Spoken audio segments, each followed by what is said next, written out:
You wanted to make films, and I think a lot of people want to be famous, and they just see YouTube as the way to get fame. So they're chasing whatever brings them fame, and that might be sensationalism, that might be throwing a car in a river, it might be whatever. But the thing that you would probably be most self-critical about wouldn't be a lack of success, it would be being a hack filmmaker. Yeah. Yeah, I wrote a video this morning called, I'm not sure if I can make it if I talk about it, but I'll talk about it anyways. It's called YouTube Makes Me Sad.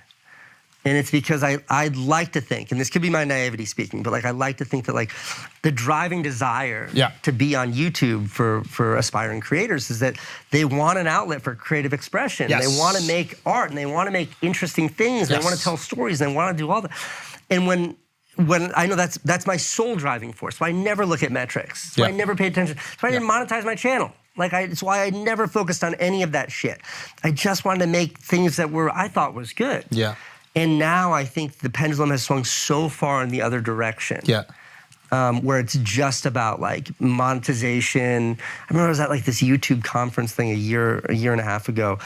And like the guy who was interviewing me was like, so the first person you should hire when you are getting big as an editor, what do you think the second person you should hire is? And I'm like, who the fuck says you should hire an editor? I was like, I've never worked with an editor. I was like, the edit is where I write the story. The editor is, and he's like, you know, and the assumption that he was making is that like the purpose of this solely is to grow, not to make something that is about creativity. And I reject that so like wholeheartedly, so handily. I fucking hate that. Yeah. And I think that is what sort of YouTube culture has become. Yeah. And it's a bummer. And I like to think that like back in the vlog days, you know, 6-7 years ago, it was much more about creativity. And now it's much more about metrics, numbers, like fucking juking the algorithm, maximizing retention and 100%. All that. I don't give a shit about any of that. Yeah.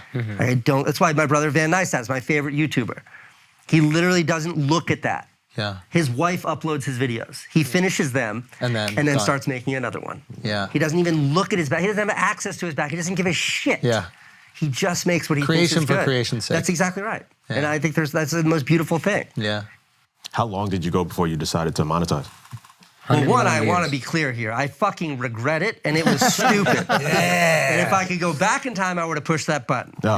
Money's good, too. Yeah. But 100 million views before I had turned on monetization. And you didn't know how to do it.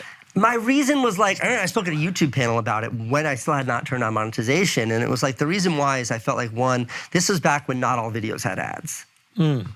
And like when a video would have an ad, I'd be like, ugh. And sometimes I'd click away. Yeah. I'd be like, one, I don't want to alienate my audience. And then two, for me, I made money as directing TV commercials then. Yeah. Like doing other work. So I wanted to think of YouTube purely as just like an outlet for passion projects.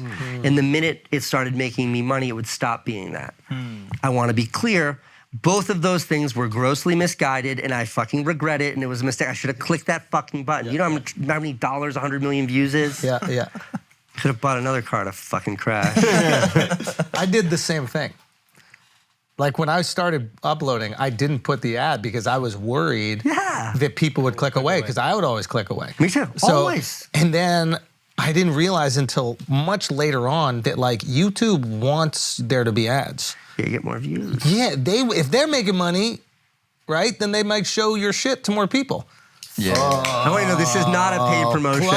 This is not a paid promotion. 100 million views. What are we working with right here? What is this? The money is good. How much is Logan paying you, bro? Zero. I'm bringing this up because this is something I'm embarrassed about, and I needed someone to talk to about it, and I thought this would be an appropriate venue. You love Prime Energy. Logan's a friend. I love the guy. Yes. And he told me about Prime before he launched it. Yeah. And I don't know if it's him or just the smart people running his company, but cases of this shit shows up in my office. Yes. And I have like an unbelievable addiction to it. Have you tried this shit? We have. He sends us cases to our old office, and I just haven't corrected him. And stockpile. They literally DM me once a month. They go, "Can we send you more Prime?" I go, "Absolutely." Yep. Yeah. So it's just sitting in some Hasidic Jewish guy's like apartment, in Williamsburg somewhere. There's an artist in Bushwick that's just primed out every day. I don't know what kind of fucking fentanyl shit they put in there, but my God. It's good stuff. I try not to drink more than 3 a day. There's like 9 cups of coffee worth of caffeine in that. Gets you going. Yeah, he's definitely not getting paid for that. No, Not the up. greatest endorser. Once 100 million units get sold, he'll start making lots of money. I'll turn that button on. I'm Do you curious. ever wish that you were part of, because it looks like in the next year or two, you're going to see YouTubers monetize their fan base in a different way, not through the ads, but through products. You know, Jimmy's obviously doing it with the Feastables and the cookies, and Logan and KSI doing this. Do you ever wish that you had a product that you sold? Yeah. The other thing that I wish I'd done sooner was merch. I always thought merch was sort of a lame sellout sort of thing. Yeah. And I think I'm wrong about that. Like I did do merch and it was very successful. And I think back to when I was like a kid and like I got a Red Hot Chili Peppers t-shirt.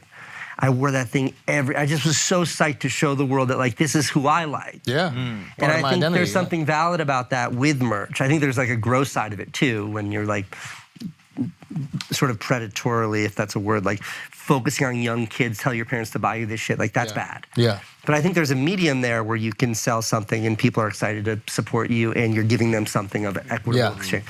So I have nothing against it. Yeah. I just have a tough time getting excited about it. Getting excited about. Yeah, like I see Logan with Prime and like That's the thing he's that- fucking literally jumping off the top rope at WrestleMania with a Prime in his hand and it's like fucking brilliant and I love it and it's genius and it's awesome and it's the greatest marketing coup in the history of sports beverages. Yeah. I can't do it. And the product's good, but like there's no way I could commit my existence to like a drink or a something. Like I just like making videos. That's the tricky thing. It's like all of your art has to be centered around promoting this one thing. To me, it just would feel inauthentic.